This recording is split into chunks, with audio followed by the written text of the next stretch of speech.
Halo kawan, selamat datang di channel Kang Ternak.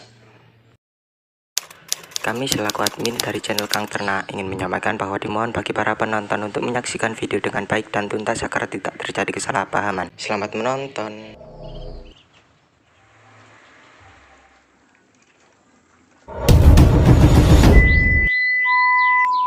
Assalamualaikum warahmatullahi wabarakatuh.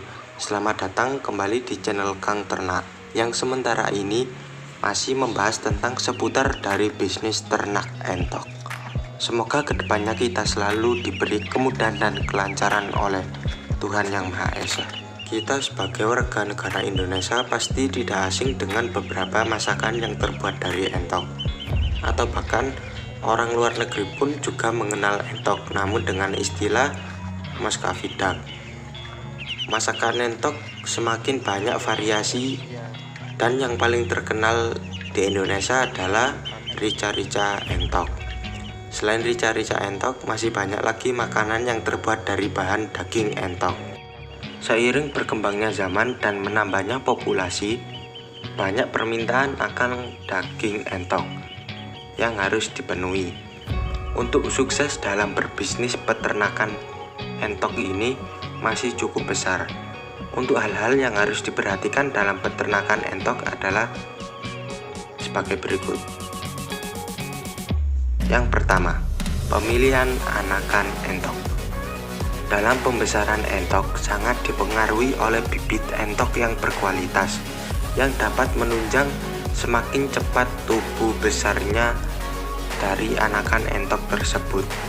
Di pasaran, bibit entok yang berkualitas untuk jenis entok lokal dan superan biasanya dihargai mulai dari Rp8.000 sampai dengan Rp11.000 untuk umur kurang dari seminggu.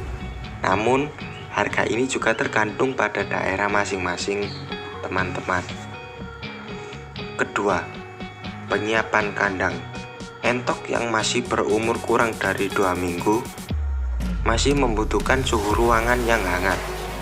Meskipun entok terkenal dengan daya tahan tubuh yang kuat dibandingkan dengan unggas yang lainnya, anakan entok yang umurnya kurang dari 2 minggu sebaiknya ditempatkan di kandang brooding, karena pada saat usia ini juga mempengaruhi cepat atau lambatnya perkembangan dari anakan entok. Dan untuk lebih menjaga bahwa anakan entok tersebut akan mengalami kedinginan. Untuk usia lebih dari 2 minggu, teman-teman bisa menonaktifkan penghangat atau lampunya dan menempatkan entok di kandang yang lebih besar. Ketiga, pemberian pakan. Pemberian pakan juga sangat mempengaruhi cepat atau lambatnya perkembangan entok. Pemberian pakan yang kurang tepat atau kurang mencukupi nutrisi untuk entok dapat menyebabkan pertumbuhan entok yang semakin melambat, atau bahkan entok tersebut tidak dapat tumbuh besar atau tumbuh normal. Untuk mengetahui pakan entok yang baik dan benar, silakan kunjungi channel ini karena kami sudah membuat video tentang bagaimana cara membuat pakan yang murah dan berkualitas. Keempat, pemberian air minum. Pemberian air minum pada entok sebaiknya jangan sampai telat, karena hal ini dapat membuat bobot entok dan pertumbuhannya berkurang secara drastis. Hal ini sudah kami alami sendiri. Jika dibandingkan dengan perihal pemberian pakan, pemberian pakan boleh telat namun dengan takaran yang sesuai. Sedangkan untuk pemberian air minum ini tidak boleh telat, karena entok adalah hewan unggas yang suka air. Bila kekurangan air, entok akan mengalami dehidrasi, bahkan stres yang bisa menurunkan bobot entok. Kelima, pembersihan kandang. Dalam beternak unggas, atau khususnya lebih entok, termasuk hewan yang memiliki perawatan gampang-gampang susah. karena jika musim kemarau, kotoran entok akan cepat mengering.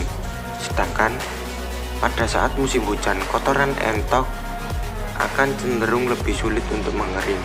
Hal ini dapat menyebabkan bau tak sedap atau bahkan timbulnya banyak penyakit, kecuali untuk kandang yang close house. Tapi sementara ini saya belum menemukan kandang entok yang terbuat dari sistem close house. Penyakit yang sering dialami dan menular secara massal salah satunya adalah mata biru. Hal ini disebabkan kurangnya kebersihan kandang yang membuat bakteri tumbuh subur di dalam kandang sehingga entok akan cenderung mudah terserang penyakit. Untuk pembersihan kandang minimal dibersihkan seminggu 3 kali, tergantung dengan banyaknya populasi dan tempat yang digunakan. Yang keenam, pemberian vaksin atau obat-obatan. Untuk bisnis peternakan entok skala besar, biasanya digunakan vaksin untuk mencegah serangan dari berbagai macam penyakit. Sedangkan yang kami lakukan dalam peternakan sederhana ini, kami lebih mengutamakan kekebalan alami dengan memakai ramuan-ramuan sederhana yang terbuat dari rempah-rempah atau dedaunan seperti daun pepaya maupun daun mengkudu. Pemberian obat-obatan ini kami lakukan biasanya 2 minggu sekali, atau jika cuaca yang tidak menentu atau pancaroba, kami memberikan ramuan alternatif ini seminggu sekali untuk menjaga kekebalan daya tahan tubuh entok agar tetap terjaga dan tidak mudah terserang oleh penyakit. Yang ketujuh, yang terakhir adalah penjualan entok. Pada proses penjualan ini, kita dapat mendapatkan keuntungan yang berlipat-lipat jika kita mengetahui cara menjual entok yang tepat.